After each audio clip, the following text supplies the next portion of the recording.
There is no longer any such thing as a typical family. This headline was published by Time magazine in 2014. Has the traditional family unit, or any family unit at all for that matter, become obsolete? Like it or not, there is no debate that the structure of the average family is very different than 50, 25, or even 10 years ago when this headline was written. The article begins by establishing the common sentiment of today's society towards the traditional family unit. Pretty much everyone agrees that the era of the nuclear family has declined to the point of no return. The big question is, what is replacing it?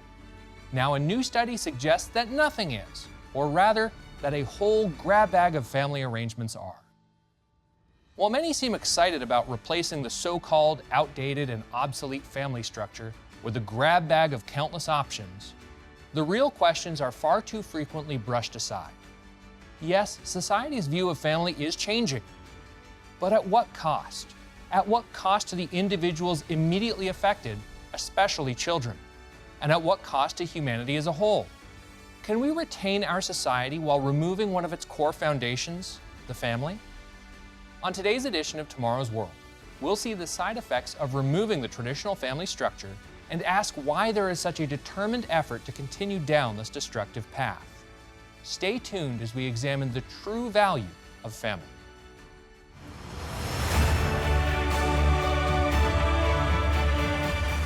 Welcome to Tomorrow's World. The statement that the structure of North American families is changing at a rapid pace likely does not surprise you. You don't need to go far to see examples of the change in structure in the world all around us. You don't even need to leave your own home to see drastic changes in families pictured on modern television shows and movies. As we will see later in the program, the family has been the chief building block of society throughout history, and we are currently in the midst of the largest social experiment ever undertaken. Can society survive without family? Can we simply change the definition of family without having dramatic and far-reaching effects? It can be easy to see the changes around us and think, live and let live. Someone else's living arrangements don't affect me. Perhaps on an individual level, this may have some merit. However, if the traditional family structure has been the bedrock of society, how many strong families does it take to maintain that society? Many are undecided if these changes are for the better. It's natural to want a pause to see how these changes are working out. Frankly, it can be easy to think that we are at the tail end of these changes as what could possibly come next. Researchers who study the structure and evolution of the American family express unsullied astonishment at how rapidly the family has changed in recent years. The transformations often exceeding or capsizing those same experts' predictions of just a few journal articles ago. Keep in mind, that was written 10 years ago. Not only were we still very much in the midst of it, it has accelerated in ways few of us could have imagined. Just as these changes did not stop or slow down 10 years ago, there is no indication that they will anytime soon. As we discuss some of the ways the family unit has changed, I think it's important to emphasize that we are not against all change.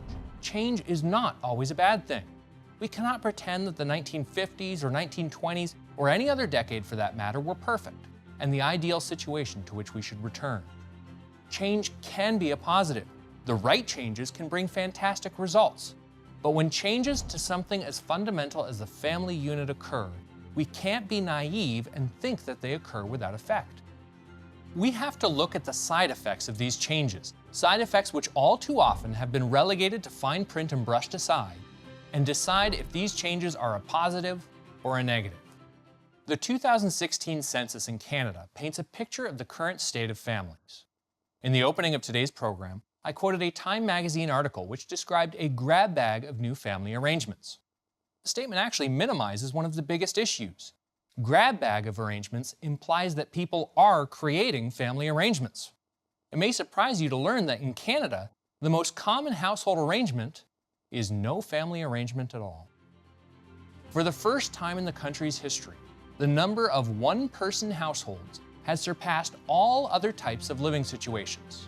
They accounted for more than 28.2% of all households last year, more than the percentage of couples with children, couples without children, single-parent families, multiple family households, and all other combinations of people living together.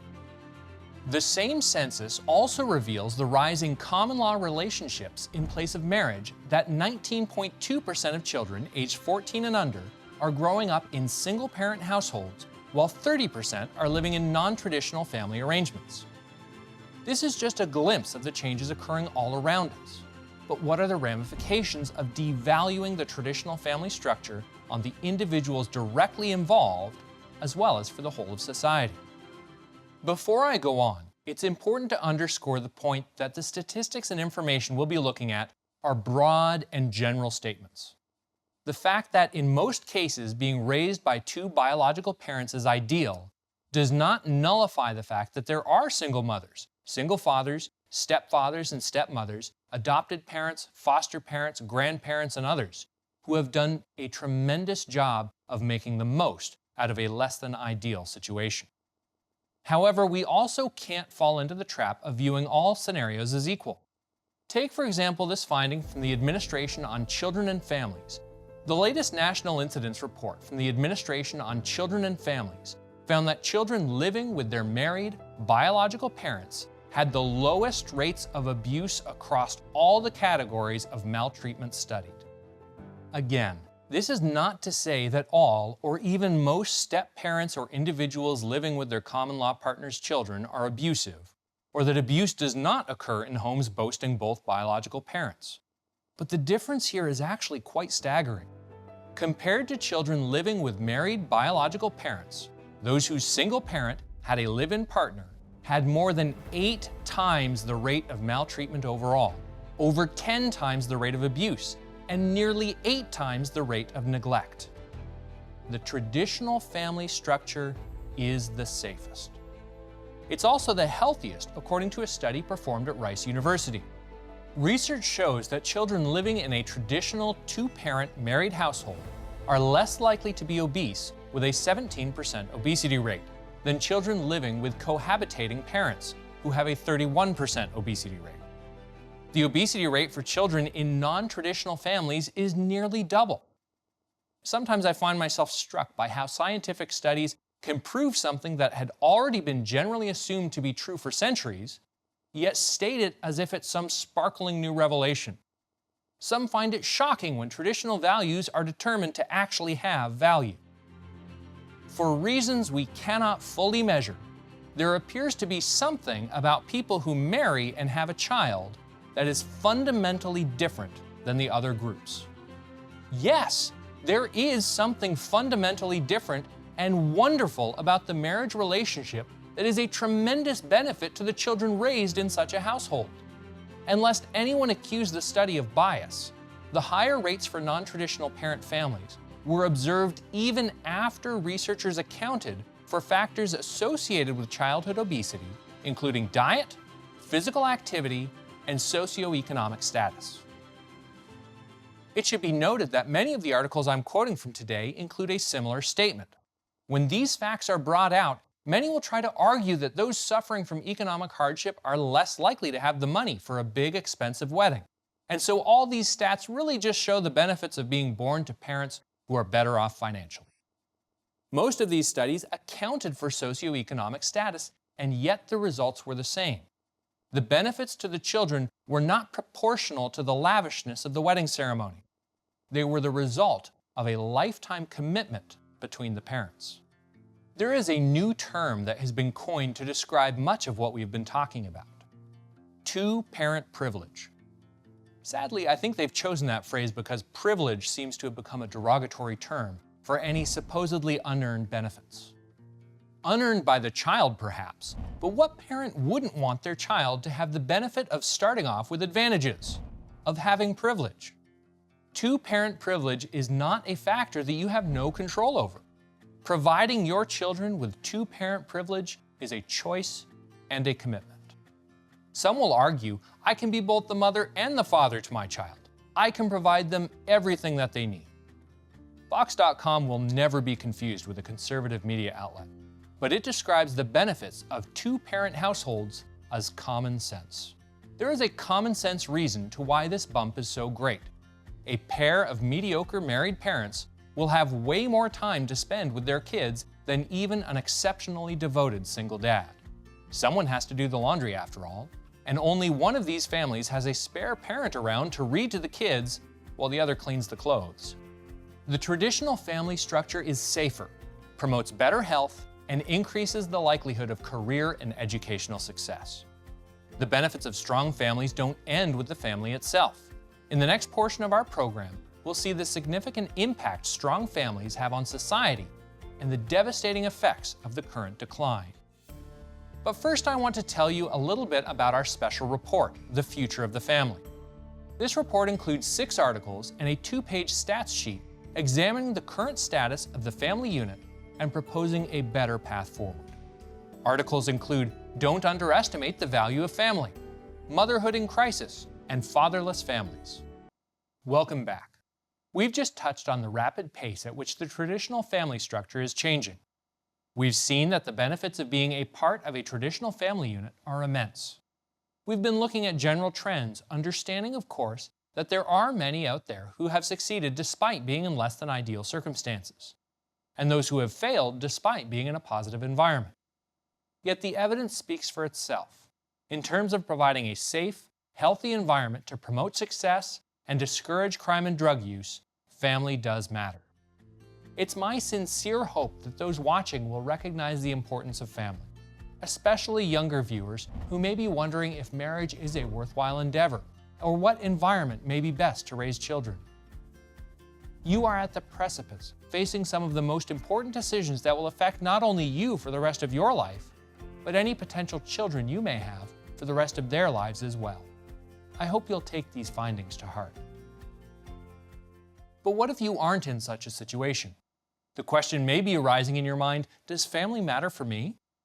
If you live in and interact with the society around you, then the changes that are occurring are going to impact you in just about every way.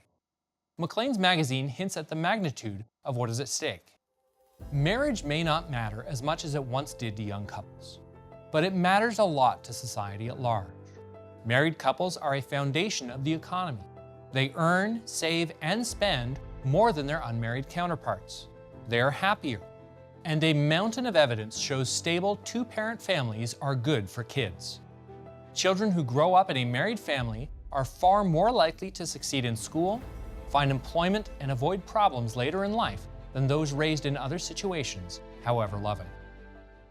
Deseret News compiled a list of many of the benefits we've already examined, but it's helpful to review them, this time thinking about how increasing the number of youth who fit this description will make for a better society at large.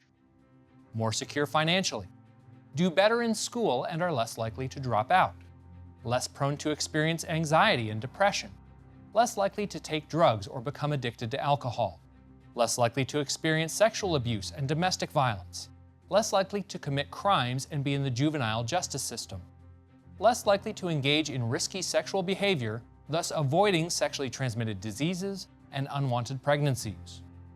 The article goes on to highlight that these are not trends that we can ignore as someone else's problem. Many of society's most pressing problems, such as suicide, drug abuse, crime, violence, school dropouts, homelessness, etc., can be largely attributed to the deteriorating family safety net that used to protect family members from experiencing such ills. Government and other organizations are often left to clean up the mess that our families have wrought. Writing for the New York Times, a former United States Secretary of Education, William Bennett, reiterates the benefits reaped by a society with strong families. I am the product of divorce and several stepfathers, but I still believe in the importance of the traditional family, not because of Dan Quayle or Leave It to Beaver, but because of the facts and the record. The family is the nucleus of civilization and the basic social unit of society. If we have stronger families, we will have stronger schools, stronger churches, and stronger communities with less poverty and less crime. The family is the linchpin of society, both economically and socially. The family is the nucleus of civilization. That is an interesting comment, and the word nucleus is a perfect summation of the family's value. Society is dependent on relationships, our ability to sympathize with, relate to, and sometimes simply tolerate our neighbors, coworkers, friends, and acquaintances enable society to develop and thrive. The most basic human relationships are found in the family. We learn how to work together, how to overcome disagreements, how to forgive. We learn how to encourage and instruct. We learn how and when to lead or to defer. Strong family relationships also allow us to build larger community networks as you are brought into contact not only with those you normally interact with, but some members of your immediate family members' network. Picture a family with 3 young children. Each child has a network of friends they interact with on a daily basis at school. From time to time, each child brings friends home who then interact with their siblings. If the middle child is bringing home a friend, the youngest child is learning how to interact with older non-related children, and the older child is learning to interact with younger non-related children. The middle child is learning how to host and how to be a conduit for the expanding relationships.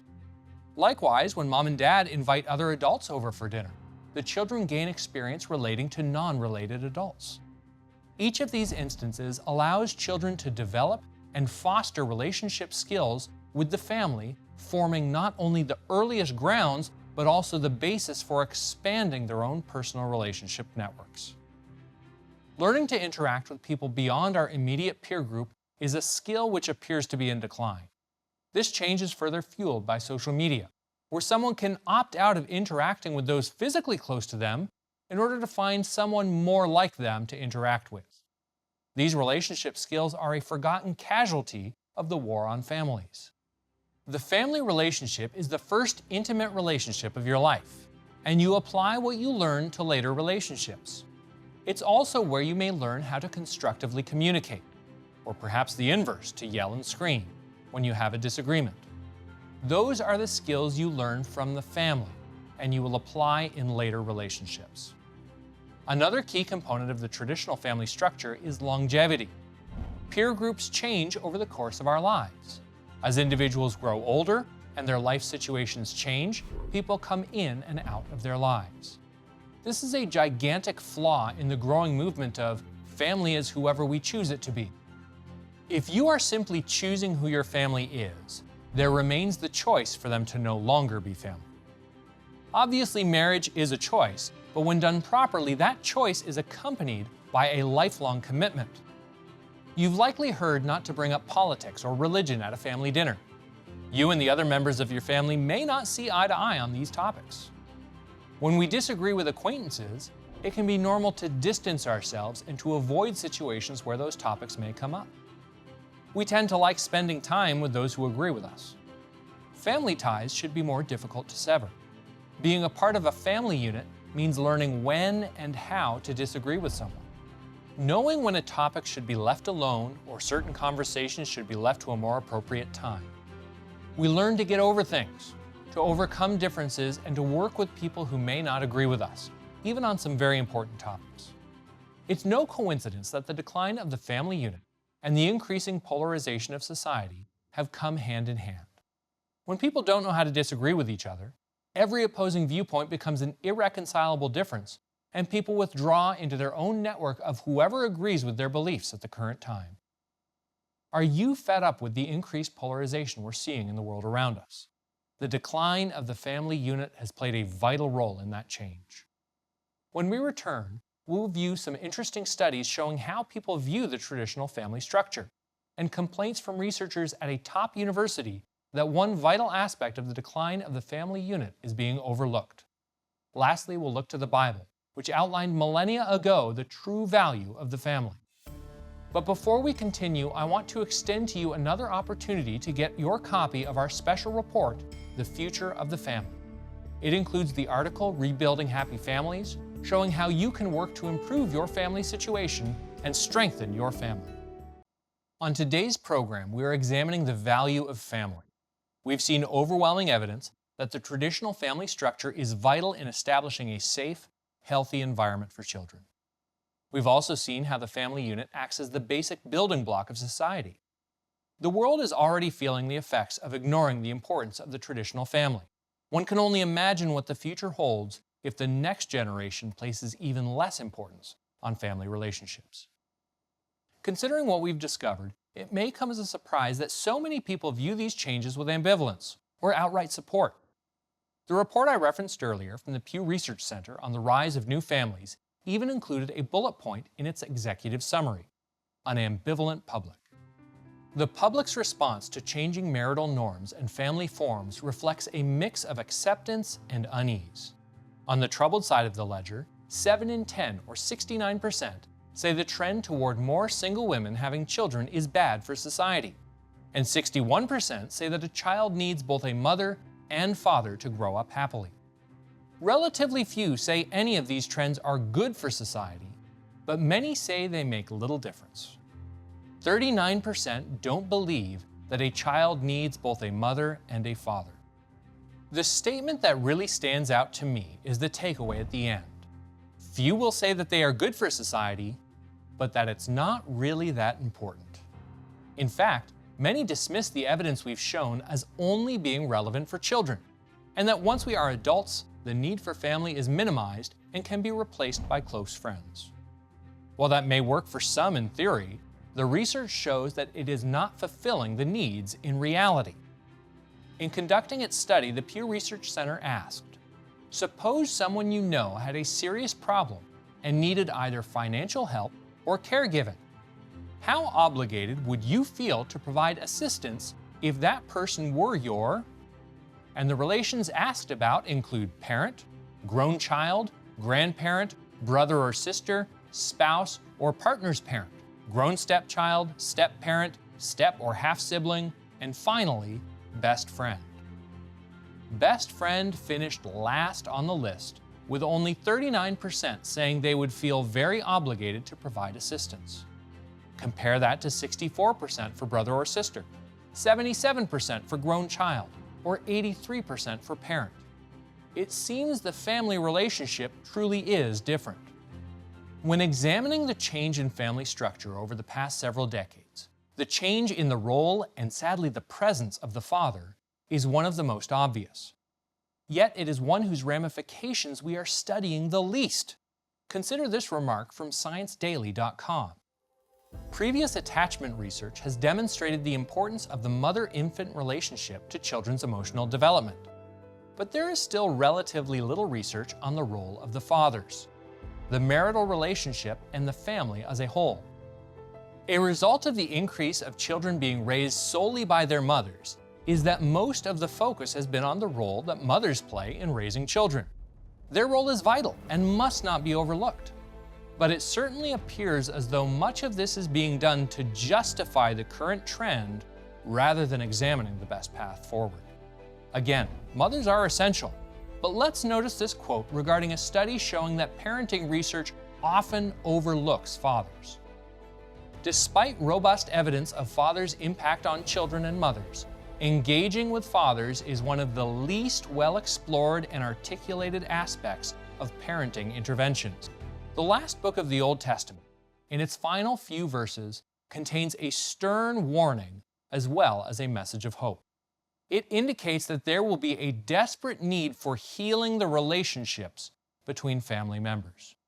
It also indicates that there will be a source issuing a cry to revive the family unit. At the end of the book of Malachi, before the coming of the great and dreadful day of the Lord, and he will turn the hearts of the fathers to the children, and the hearts of the children to their fathers, lest I come and strike the earth with a curse. It seems that the fact that society is impacted by the strength or weaknesses of the family unit was known centuries ago. The reality is that right from creation, it is clear that man was built to excel within a family structure. The second chapter of Genesis contains the well-known story of God using Adam's rib to create Eve. The language makes clear that Adam was longing for companionship. But for Adam, there was not found a helper comparable to him. Adam's reaction was pure elation when God brought Eve to him. He immediately recognized the importance of their relationship, the creation of the first human family. What value does God place on the family unit? He saw fit to ensure that 2 of the 10 commandments, 20% of the most basic and fundamental aspect of his law, are directed at maintaining the family unit. Honor your father and mother, that your days may be long upon the land which the Lord your God is giving you. You shall not commit adultery. Perhaps you did not have the benefit of growing up with a positive parental example and aren't quite sure what that looks like. The Bible contains a fountain of information describing principles which can help you to be a better father, mother, brother, sister, husband, wife, son, or daughter. It can help you prepare for a future family if that's something you're seeking after. In recent decades, the family unit has come under attack. This is not to belittle anyone who finds themselves in a less than ideal situation, but family does matter. It's the bedrock of society and the linchpin of successful communities. Family is the best environment for raising children and shaping future generations. The relationship between family and the religion described in the Bible is one of significant importance. The two support each other in tremendous ways. The family unit also contains vital clues to God's overall plan. But that is a much larger topic than we have time to go into now. Our special report, The Future of the Family, contains an article titled, God is Creating a Family That You Won't Want to Miss Out On. From all of us here at Tomorrow's World, thank you for tuning in. We hope you've enjoyed the program and that you've found it to be profitable. Tune in next time as Gerald Weston, Stuart Bahavich, and I will continue to bring the wonderful news of tomorrow's world. I hope you enjoyed this video.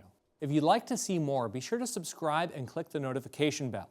If you want to help others find our content, hit the like button and share.